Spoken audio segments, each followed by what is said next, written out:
Stop करके वापस आओ। Now we are starting with the receivable management. Receivable management में होगा क्या, पहले रिसीवेबल का मतलब समझ लेते हैं। देखो रिसीवेबल मीन्स व्हाट, जब भी हम लोगों को किसी से फंड्स मिलना है तो उसको क्या बोला जाता है, रिसीवेबल बोला जाता है। तो we can say that receivable मतलब आवर डेटर्स। रिसीवेबल का मतलब क्या होता है, डेटर्स होता है। एग्जांपल बताते हैं कि डेटर्स मीन्स व्हाट, तुम लोगों को सबको पता है कि what is the meaning of debtors. But देखो जैसे कि for example when the goods are sold on the credit basis, जब हम लोग गुड्स को सोल्ड करते हैं on credit basis, in that situation समझ लो दो पार्टीज है, ए है और बी है।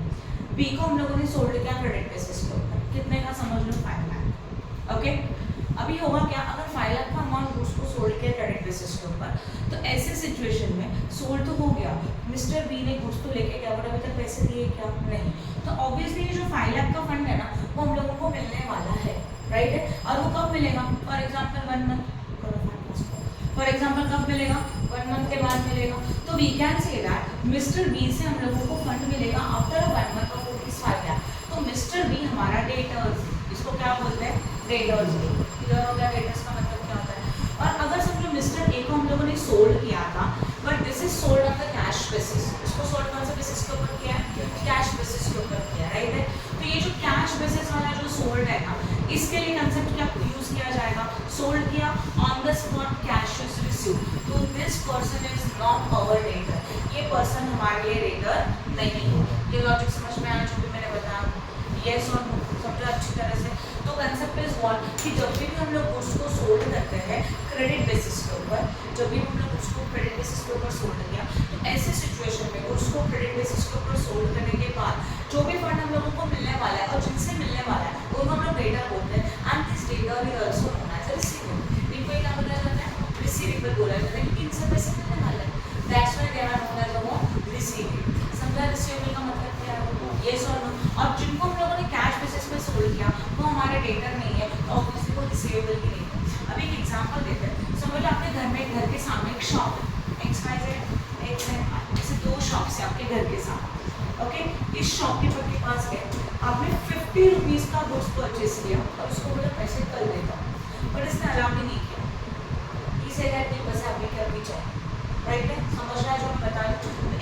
एक शॉप है मिस्टर एक्स का, एक शॉप है मिस्टर वाई का।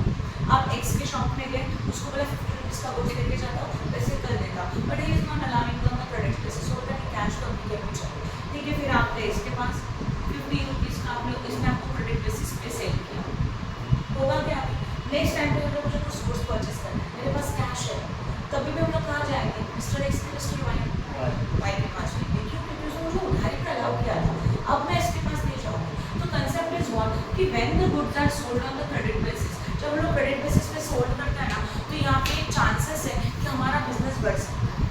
क्लियर हो रहा है, बढ़ रहा है ना। देखो ना एग्जाम्पल क्या बता, ये बोलता है अभी का भी पैसे चाहिए, नेक्स्ट टाइम पे मेरे पास कैश है, कभी भी मिस्टर वाई के पास जाऊँगी, जब मेरे पास कैश नहीं था तो उन्होंने मुझे क्रेडिट बेसिस पे अलाउ किया था। तो कंसेप्ट ये होता है कि अगर हम लोग बिजनेस में क्रेडिट बेसिस का कंसेप्ट यूज करते हैं, उधारी पे सेल करते हैं या तो उधारी का पीरियड ज़्यादा देते हैं, तो देयर में be the chances of increase in what, sales. Sales तो इंक्रीज हो जाएगा, क्लियर हो रहा है। अभी देखो सेल्स इंक्रीज होगा तो कैसे होगा, फिर उसको हम लोग को मैनेज करना है। तो चैप्टर का जो हमारा नाम है ना, वो है रिसीवेबल मैनेजमेंट। रिसीवेबल का मतलब डेटर्स, रिसीवेबल का मतलब क्या होता है, डेटर्स। अभी इसको मैनेजमेंट का कंसेप्ट क्या होता है, देखो समझ लो, अभी हमारा बिजनेस है, उस बिजनेस में हम लोग जो अभी जो क्रेडिट पीरियड है ना, वो ओनली 1 मंथ है। कितने का क्रेडिट पीरियड है, 1 मंथ। अब हम लोगों ने डिसाइड किया ये पीरियड ना हम लोग थोड़ा इंक्रीज करते हैं, 2 मंथ, 3 मंथ या तो 4 month. Now we are having the 3 options. Present policy क्या है हमारी, 1 मंथ का प्रेजेंट पॉलिसी का पीरियड है कि अभी हम लोग 1 मंथ के लिए गुड्स को क्या करेंगे, उधारी पे सेल करेंगे। This is our 1 month credit policy, yes और नो। अगर हमारा क्रेडिट पॉलिसी 1 मंथ का है, तो ऐसे सिचुएशन में देखो हम लोगों ने डिसाइड किया कि हम लोग हमारा सेल्स कितना करेंगे, 2 मंथ या तो 3 मंथ या तो 4 मंथ करेंगे। इनमें से मुझे बेस्ट में चॉइस है, क्लियर। कब बेस्ट में चॉइस होगा, हम लोग अप्लाई करके देखेंगे 2 मंथ का policy, obviously credit period increase किया तो सेल्स में क्या हो जाएगा, 2 मंथ से कंपेरिजन में 3rd मंथ में ज़्यादा सेल होगा। मतलब when you are giving a credit of 3 month, मतलब सेल तो कर रहे हैं, पैसा 3 महीने के बाद मिलेगा, सेल कर रहे हैं, कैश लोगों को मिलेगा आफ्टर 4 मंथ। जब ये पॉलिसीज हम लोग ऑफर करते हैं, फॉलो करते हैं, तो ऐसे सिचुएशन में, इन पॉलिसीज के सिचुएशन में हमारे लिए फाइंड आउट करना है कि इनमें से कौन सा ऑप्शन हमारे लिए बेस्ट है, and that is a receivable management. Receivable मतलब पैसा मिलने वाला है, दैट इज अ डेटर, उसको हम लोगों को मैनेज करना है एंड बेस्ट पॉलिसी को चॉइस करना है। कैसे कंपेयर करेंगे? According to present policy. Present policy 1 month का था, तो अब सेल्स कितना था एंड अल्टीमेट प्रॉफिट कितना था। सेल्स तो इंक्रीज हो रहा है, बट फिर और भी कुछ पॉइंट्स है जिनको कंपेयर करना जरूरी है। क्लियर हुआ? तो जब हम लोगों ने 1 मंथ का पीरियड रखा तो एंड में प्रॉफिट कितना हुआ, और यही क्रेडिट पीरियड अगर हम लोग 2 मंथ 3 मंथ 4 मंथ तक इंक्रीज करते हैं तो हम लोगों को प्रॉफिट कितना होगा। तो जो पॉलिसी हम लोगों को ज़्यादा प्रॉफिट देगी ना, that one we have to choice, उसको हम लोगों को क्या करने का है, चॉइस करने का। समझ में आया? Any doubt in this? Clear है अच्छी तरह से? तो यही हम लोग सीखेंगे रिसीवेबल मैनेजमेंट। क्लियर हो गया? ठीक है, अब देखो रिसीवेबल मैनेजमेंट का मीनिंग वही है। Receivable management means sales during the year made on the credit basis for which payment has not been received. No business can survive on the cash sales. Obviously, अगर हम लोग उसको credit basis पे sold करेंगे, means cash is not received on the spot. और अगर हम लोग सोचते हैं कि ओनली कैश सेल्स करेंगे तो बिजनेसमैन सर्वाइव नहीं कर सकता। बिजनेस के लिए उसको क्रेडिट का पीरियड देना जरूरी होता है। क्लियर हो रहा है? And in order to achieve the growth in the sales as well as in order to meet the competition in the firm, also record a credit sales and with every credit sales risk involved that customer will not able to pay. देखो ना, सोचो credit sales कर दिया, उधारी पे cell कर दिया, इसका गारंटी है कि पैसा आएगा नहीं, तो हर क्रेडिट सेल्स के पीछे रिस्क होता है कि पैसा मिलेगा कि नहीं मिलेगा। तो there is a risk of what, recovery, नहीं मिला तो डूब जाएगा, ये सारी चीजें होती। तो जब भी हम लोग ये मैनेज करने का सोचेंगे, मतलब रिसीवेबल मैनेजमेंट करेंगे, तो हम लोगों को ये भी सोचना है कि अगर क्रेडिट सेल्स हो गया, अगर कैश नहीं मिल पाया तो और ये सारी चीजें सोच कर लोगों को मैनेज करने का। तो रिसीवेबल मैनेजमेंट में क्या है, क्लियर हो गया? रिसीवेबल मैनेजमेंट में आपको एक प्रेजेंट पॉलिसी दिया रहेगा, with the help of this we can find out present profit. After that, after considering some point, we are having some options, हमारे पास कुछ ऑप्शंस है, उन ऑप्शंस को again we are going to find out the profit for each and every option, और जिस option में सबसे ज्यादा प्रॉफिट है वो पॉलिसी को हम लोग एक्सेप्ट करेंगे। क्लियर हुआ? ओके, चलो देखते हैं। अभी देखना, जब भी हम लोग रिसीवेबल मैनेज करेंगे तो कौन कौन सी कॉस्ट हम लोगों को कंसिडर करने हैं। कलेक्शन कॉस्ट, ऑब्वियसली गुड्स को अगर क्रेडिट बेसिस पे सोल्ड किया तो इंपॉर्टेंट कौन सा कॉस्ट होता है, कलेक्शन कॉस्ट। क्रेडिट बेसिस पे सोल्ड कर रहे हो ना, तो गुड्स तो सोल्ड कर दिया, अभी कैश को कलेक्ट करना जरूरी है हमारे कस्टमर से, तो वो कैसे कलेक्ट करेंगे, तो उसके लिए ऑब्वियसली कॉस्ट जनरेट होगा। मैंने किसी पर्सन को रख दिया, तो टाइम टू टाइम जा रहा है मेरे डेटर के पास और पैसे कलेक्ट कर रहा है, तो this type of cost is known as a collection cost. I hope no doubt in this, समझा अच्छी तरह से? गुड। उसके बाद आता है कैपिटल कॉस्ट।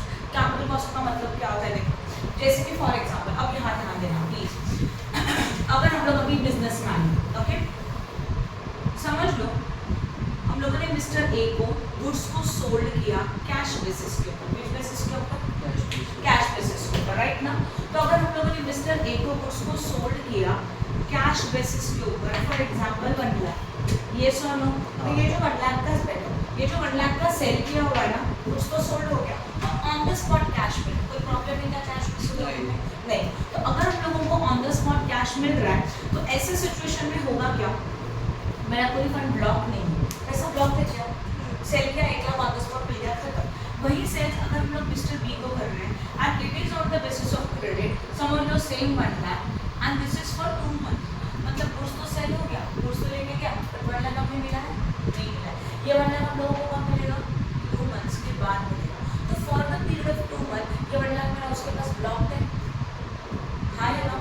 वही अगर कैश बेसिस में जो 1 लाख मुझे ऑन द स्पॉट मिल रहा है, उसको हम लोग कहीं ना कहीं इन्वेस्ट कर सकते हैं, उसके ऊपर क्या मिल सकता है हम लोगों को, इंटरेस्ट भी तो मिल सकता है, बट ये यहाँ पॉसिबल है क्या, नहीं है। तो मेरा कैपिटल कॉस्ट भी तो जनरेट हो रहा है, इंटरेस्ट का लॉस हो रहा है। This is also known as a opportunity cost. इसी को क्या बोला जाता है, अपॉर्चुनिटी कॉस्ट भी बोला जाता है। मतलब जब भी हम लोग उसको क्रेडिट बेसिस पे सोल्ड करते हैं तो हमारा फंड कहाँ पे ब्लॉक होता है, मतलब पैसा इन्वेस्ट हो जाता है उस गुड्स में, इसी फंड को हम लोग कहीं और इन्वेस्ट नहीं कर सकते, तो कैपिटल कॉस्ट क्रिएट होगा। समझ में आया? तो जब भी हमारा क्रेडिट पीरियड बढ़ते जाएगा उतना कैपिटल कॉस्ट भी जनरेट होगा। क्लियर हो गया? यस और नो? देन डिफॉल्ट कॉस्ट, दूसरे के थर्ड वाला छोड़ो, डिफॉल्ट कॉस्ट में क्या आएगा, देखो डिफॉल्ट कॉस्ट मतलब बैड डेब्ट्स, सेल तो हो गया, पैसा नहीं मिला, तो क्या हो जाएगा, डिफॉल्ट कॉस्ट, बैड डेब्ट्स बन जाएगा।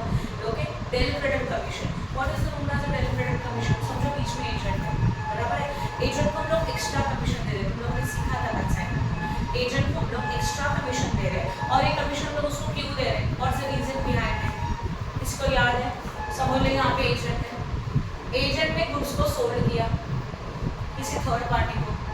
Basis of credit, we are the owner of the goods. Owner agent को नॉर्मल कमीशन देता है गुड्स को सेल करने, उसी वक्त ओनर ने एजेंट को एक्स्ट्रा कमीशन दिया है, उसको बोलते हैं डेली क्रेडिट कमीशन। और ये इसके लिए दिया जाता है अगर एजेंट ने गुड्स को सोल्ड किया क्रेडिट बेसिस और उसमें अगर कोई बैड डेट्स हो गया तो बैड डेट्स का रिस्पॉन्सिबिलिटी कौन लेगा? एजेंट लेगा, हम लोग नहीं लेंगे। बट हमारी ये तो क्या जनरेट हो गया? कॉस्ट जनरेट हो गया।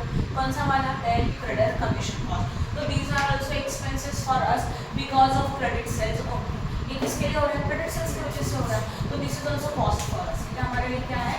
कॉस्ट। क्लियर हो रहा है? तो जब भी हम लोग क्रेडिट सेल्स करेंगे तो there will be the chances of increasing some cost. क्या क्या कॉस्ट बढ़ेगा? फंड ब्लॉक हो जाएगा, कैपिटल कॉस्ट जनरेट हो रहा है क्योंकि उतना ही फंड कहीं और इन्वेस्ट करते तो इंटरेस्ट मिलता था, तो मेरे लिए लॉसेस।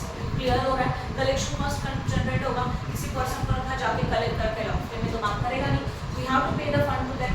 तो ये हो गया कलेक्शन कॉस्ट। बैड डेट्स के चांसेस हो सकते हैं, डिफॉल्ट हो सकता है, मतलब पैसा नहीं मिला, डूब गया, एजेंट को एक्स्ट्रा कमीशन देना पड़ेगा, that is a daily credit commission. तो जैसे जैसे क्रेडिट पीरियड इंक्रीज होगा ना, according to that all these cost are going to be increasing. ये सारी कॉस्ट हमारी बढ़ती जाएगी। ये सॉल्व एंड अपॉर्चुनिटी कॉस्ट का मतलब यही बताता था ये फंड को हम लोग क्या कर सकते हैं? इन्वेस्ट कर सकते हैं, बट अभी हम लोग इन्वेस्ट नहीं कर सकते क्योंकि फंड हमारा ब्लॉक्ड है, तो ये भी मेरे लिए लॉसेस है। इनडायरेक्टली कॉस्ट जनरेट हो रहा है, that is known as opportunity cost. Clear हो रहा है? तो रिसीवेबल मैनेजमेंट का हम जब भी सॉल्व करेंगे तो ये सारे टाइप के कॉस्ट को कंसीडर करने के बाद फाइंड आउट करेंगे what is the profit and what is the loss. Clear हो रहा है? तो अगर प्रॉफिट हो गया हम लोगों को तो जो अपॉर्चुनिटी है, तो जो पॉलिसी मुझे सबसे ज्यादा प्रॉफिट देगी ना, उसको हम लोग चॉइस करेंगे। डन? क्लियर हो गया जो मैंने बताया? ओके, अब देखो इसमें दो फॉर्मेट्स हैं, मैं फॉर्मेट्स को एक्सप्लेन कर रही हूँ, दोनों फॉर्मेट्स। क्लियर हो रहा है? चलो निकाल। Point number 1, this chapter is a very simple. Starting में लेने का रीजन ये है कि आप एंड तक उसको भूल भी जाते हो ना, तभी भी आप इसको रिकॉल बहुत इजीली कर सकते हो। थोड़ा सा फॉर्मेट देखा, आपको ये सब फटाफट याद आ जाए। क्लियर हो रहा है? इसके लिए हम लोग उसको स्टार्टिंग में लेते हैं। Now if the variable cost and fixed cost are given, मतलब एक ऐसा क्वेश्चन है जिस क्वेश्चन में variable cost and fixed cost दोनों दे के रखा है, बराबर ना? इफ बोथ इज गिवन ना, तो क्या क्या है देखो, पर्टिकुलर्स है, प्रेजेंट पॉलिसी है, ऑप्शन नंबर 1 है, ऑप्शन नंबर 2 है, ऑप्शन नंबर 3। अभी जरूरी नहीं है कि इच एंड एवरी क्वेश्चन में 3 ऑप्शंस रहेंगे। क्वेश्चन में 2 दिया तो 2 ऑप्शन बनाओगे, क्वेश्चन में 4 दिया रहेगा तो 4 ऑप्शन बनाओगे। तो ऑप्शन का columns according to question change हो सकता है, but particulars and present policy ये दो फिक्स्ड है। डन? ओके, अब पर्टिकुलर्स के फॉर्मेट को देखो, क्या दिया है? डेब्ट collection period. What's the meaning of the डेब्ट कलेक्शन पीरियड? जो हमारा उधारी का पीरियड है उसको क्या बोला जाता है? डेब्ट कलेक्शन पीरियड बोला जाता है। ये सॉन्ग राइट? तो जो उधारी का पीरियड का मतलब हम लोग क्या बोल सकते हैं? 2 महीने का पीरियड दिया, 1 मंथ का पीरियड दिया, 30 डेज का पीरियड दिया उधारी वाला, वो डेब्ट कलेक्शन पीरियड आपको पहले लिखना है। ये डेज में भी हो सकता है, ये वीक्स में भी हो सकता है, और ये मंथ में भी हो सकता है। क्लियर हो गया? उसके बाद आता है सेल्स। ओके, अभी देखो point number A, B and C, ऐसे पूरे फॉर्मेट के 3 पार्ट। ए में देखो सबसे पहले क्या है? सेल्स। सेल्स का मीनिंग आपको पता है, sales means what? Normal sales minus variable cost. Variable cost का मीनिंग को पता है? The cost which is depend upon your production. जो कॉस्ट हमारे प्रोडक्शन के ऊपर डिपेंड है, प्रोडक्शन इंक्रीज होगा, कॉस्ट भी क्या होने वाला है? इंक्रीज। प्रोडक्शन डिक्रीज हो रहा है, कॉस्ट भी क्या होगा? Decrease. That type of cost is known as a variable cost. For example, raw material का कॉस्ट वेरिएबल कॉस्ट है, लेबर का कॉस्ट वेरिएबल कॉस्ट है। कैसे? फॉर एग्जांपल, अगर पर यूनिट के लिए 20 रुपीज का मटेरियल लगता है, तो अगर 2 यूनिट बनाएंगे तो 40 का मटेरियल लगेगा। If you are going to produce 3 unit, we are required 60 units. Clear हो रहा है? तो जितना उसको बोला जाएगा which cost? Raw material cost. I hope no doubt in this. समझा कि नहीं समझा? ओके, नेक्स्ट आता है कौन सा? Labour cost. लेबर कॉस्ट का मतलब क्या है? अगेन 1 यूनिट को बनाने के लिए अगर समझ लो हम लोग 2 रुपीज दे रहे लेबर को, तो 2 यूनिट के लिए कितना रुपीज वी हैव टू पे? 4, 3 के लिए 6। So this is also cost which is increasing according to the unit or decreasing according to the unit. Clear हो रहा है? Okay. So this type of cost is known as a variable cost. Okay. अभी आपको ना already पता है, but फिर भी वापस बता रही हूँ। Variable cost में per unit is always one. See, per unit same होता है ना, देखो ना, ये per unit, 1 यूनिट के लिए कितना रुपीज है? 20. तो अगर आपने 1 यूनिट का प्रोडक्शन किया तो 20, अगर आपने 2 यूनिट का प्रोडक्शन किया इसी में, बराबर ना, इसी में अगर 20 रुपीज का कॉस्ट है, इसमें 2 यूनिट का प्रोडक्शन किया तो 40। क्लियर हो रहा है? 3 यूनिट का प्रोडक्शन किया तो कितना बच जाएगा? 60। See this is your cost per unit. ये हमारा क्या है? Cost per unit. ये क्वांटिटी यूनिट से, ओके, और ये अमाउंट है, मतलब कॉस्ट। तो यूनिट पर यूनिट क्या है? सेम। क्वांटिटी के अकॉर्डिंग अमाउंट क्या हो रहा है? कॉस्ट में पर यूनिट हमेशा सेम होता है. And what is the meaning of fixed cost? ये समझा variable cost. Now what's the meaning of fixed cost? Fixed cost means the cost which is completely depend upon your not depend upon your production. Sorry, जो cost हमारे production के ऊपर depend नहीं होता. For example factory का rent production के ऊपर depend है क्या? फैक्ट्री में प्रोडक्शन करो ना करो, बंद रखो, जीरो प्रोडक्शन करो, सबसे ज्यादा प्रोडक्शन करो, then only we have to pay the same rent. That is known as the fixed cost. Clear? For example एक क्लासरूम है, मेरे वेकेशन चालू है, क्लासेस बंद रहेंगे, then only I have to pay the same rent. फिर भी मुझे सेम रेंट पे करना होगा. अगर मैं फुल डे बैचेस लूंगी तभी भी मुझे उतना ही रेंट पे करना है. तो this type of cost is known as a fixed cost. And fixed cost amount में सेम होता है. मतलब जैसे कि फॉर एग्जांपल अगर मैंने 5000 यूनिट का प्रोडक्शन किया, ओके, अब मेरा फैक्ट्री का या तो क्लासरूम्स का रेंट है समझ लो 10,000. फैक्ट्री का रेंट कितने का है? 10,000. अगर हम लोग 6000 यूनिट का प्रोडक्शन कर रहे हैं तभी भी रेंट कितना होगा? 10,000. अगर हम लोगों ने ओनली 1000 यूनिट का प्रोडक्शन किया तभी भी रेंट कितना होगा? 10,000. आप समझ रहे हो? क्लियर हो रहा है? तो यूनिट के अकॉर्डिंग हमारा रेंट चेंज नहीं होता. This type of cost is known as a fixed cost. तो नॉर्मल में देखा जाए तो unit, per unit and amount, ये लॉजिक होता है. वेरिएबल कॉस्ट में पर यूनिट सेम होगा, बट फिक्स्ड कॉस्ट में क्या सेम रहेगा? ये याद रखो. पूरे सेमेस्टर क्या पूरे साल का यूज होने वाला है. क्लियर हो गया? ओके. तो this type of cost is known as a variable and fixed cost. Okay. अब फॉर्मेट देखो. Sales minus variable cost, you got what? Contribution. Yes, sales minus variable cost, we got contribution. Contribution minus fixed cost, we got what? Profit. ये point clear हो गया सबको? हाँ या ना? पक्का. नेक्स्ट आता है हम लोगों का, देखो part number A is over. अभी आता है total cost. Point number B, total cost में which cost? Variable cost and fixed cost. जो ऊपर हम लोगों ने कैलकुलेट किया इसका कर लो addition and then you got total cost. ये लॉजिक समझा? ओके. उसके बाद आता है cost of extending credit. Now how you can find out the cost?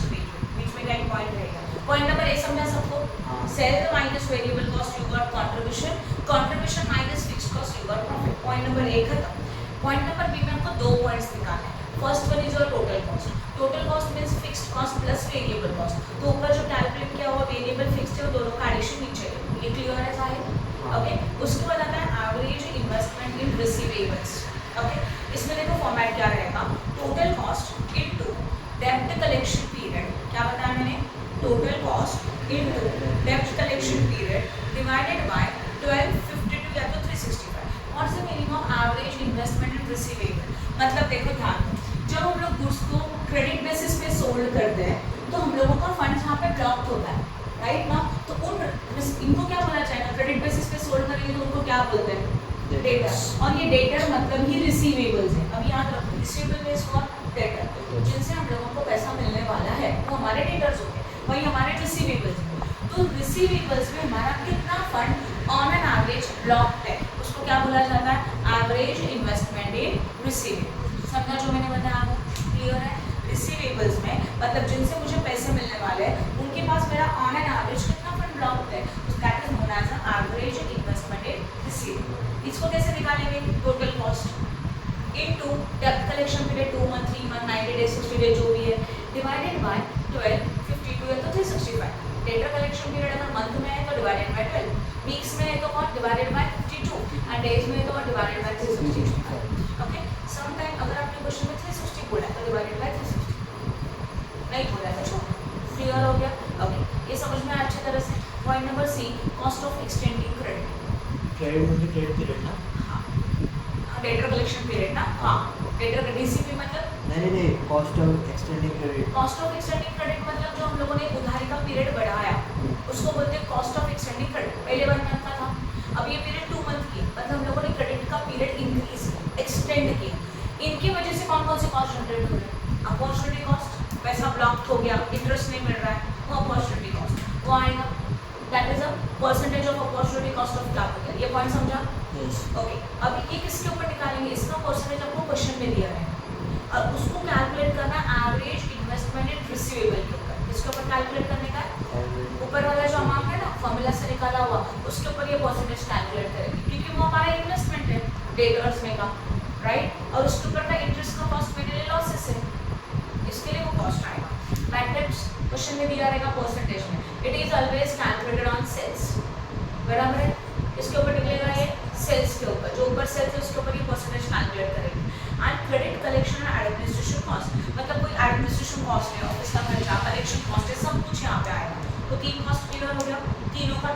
Point number सी में 3 पॉइंट है, 1 2 और 3, तीनों का total is known as a total cost, right है।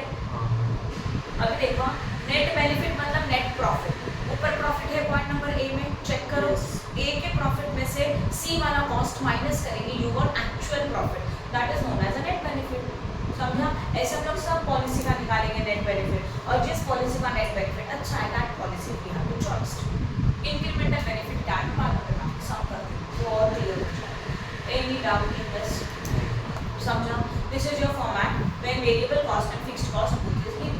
जब दोनों आपको देके रखा है तो ये हमारा फॉर्मेट है। Some time fixed cost is not given, तो फॉर्मेट क्या होगा? नेक्स्ट वाला फॉर्मेट मिला। Some time fixed cost is not given, format same है, कुछ अलग नहीं है, बस देखो पहले डेटा कलेक्शन पीरियड नॉर्मल है, मंथ पीरियड जो दिया रहेगा वो, यूनिट्स दिया रहेगा तो लिखो, नहीं दिया रहेगा तो छोड़ दो। Now sales minus variable cost you got contribution, but fixed cost is not given ना, तो contribution is also equal to profit. Fixed cost है ही नहीं तो कंट्रीब्यूशन को क्या बोला जाएगा? वो प्रॉफिट बोला जाएगा। सही है? समझा? Average investment in receivable, average investment in receivable का अभी देखो डायरेक्टली बी पॉइंट आएगा, यस और नो, कौन सा नहीं आएगा? फिक्स्ड कॉस्ट दिया ही नहीं है क्वेश्चन में, तो कहाँ से लिखो? इसके लिए वो नहीं है, तो नहीं है तो फॉर्मेट में क्या होगा? डायरेक्टली पॉइंट नंबर बी में लिखेंगे एवरेज इन्वेस्टमेंट रिसीवेबल, और इसका फॉर्मेट है तो क्या बनेगा? Sales into data collection period divided by 1250 to 365। मतलब नॉर्मल ध्यान रखो, ये जो एवरेज इन्वेस्टमेंट रिसीवेबल्स है ना, वो नॉर्मली किसके ऊपर निकालते हैं हम लोग? कॉस्ट के ऊपर। ऐसे बनता था total cost into data collection period divided by 365 या तो 12 या तो 52, राइट है। बट नाउ टोटल कॉस्ट का मतलब क्या होता है? Variable cost plus fixed cost, हाँ। But fixed cost is not given, तो हमारा ये फॉर्मूला क्या बनेगा? फॉर्मूला दो तरीके से बनेगा, इसके बदले में हम लोग ले सकते हैं sales into data collection period divided by 365 या तो 12 या तो 52। क्या लॉजिक समझा? हाँ या ना? मतलब टोटल कॉस्ट के बदले में हम लोगों ने क्या लिया? सेल्स लिया। और सम टाइम सेल्स नहीं ले रहे तो क्या ले सकते? सिर्फ वेरिएबल कॉस्ट भी ले सकते हैं। वो क्वेश्चन के ऊपर डिपेंड है कि क्या करना है, तो हम लोग तब देखेंगे। क्लियर हुआ क्या करना है? बट याद रखो, एक तो यहाँ टोटल कॉस्ट दिया जाता है, टोटल कॉस्ट मतलब fixed and variable both. If fixed cost is not given तो यही फॉर्मूला हम लोग इन दोनों में से एक कंसेप्ट से सॉल्व कर सकते हैं, राइट। पहला वाला सेल्स लो या तो ओनली वेरिएबल कॉस्ट लो, क्या लेना है क्वेश्चन में दिया रहेगा उसको फॉलो करेंगे। क्लियर हो गया? एवरेज इन्वेस्टमेंट, बाकी का format same. Cost of extending credit में 3 टाइप का कॉस्ट आता है, अपॉर्चुनिटी कॉस्ट है, बैड डेट से। अपॉर्चुनिटी कॉस्ट कैलकुलेट किया जाता है बी वाले पॉइंट के ऊपर, परसेंटेज में दिया रहेगा question, okay. Then bad debts percentage दिया रहेगा calculated on sales, and cost of collection and administration ये भी आपको क्वेश्चन में दिया रहेगा, तीनों का total that is known as the total cost. Then अब ऊपर प्रॉफिट है ए वाला, सी वाला कॉस्ट है, ए के प्रॉफिट में से सी का कॉस्ट माइनस करो, यू गॉट नेट बेनिफिट, खत्म। क्लियर? तो फिक्स्ड कॉस्ट नॉट गिवन है, सिर्फ इसमें चेंज है, बाकी पूरा फॉर्मेट सेम। समझा? तो आज के लिए फॉर्मेट्स हो गए, बराबर है। नोट्स को कंप्लीट करो, अभी के लिए पॉज करो, कॉस्ट में कंटिन्यू करो। पॉज।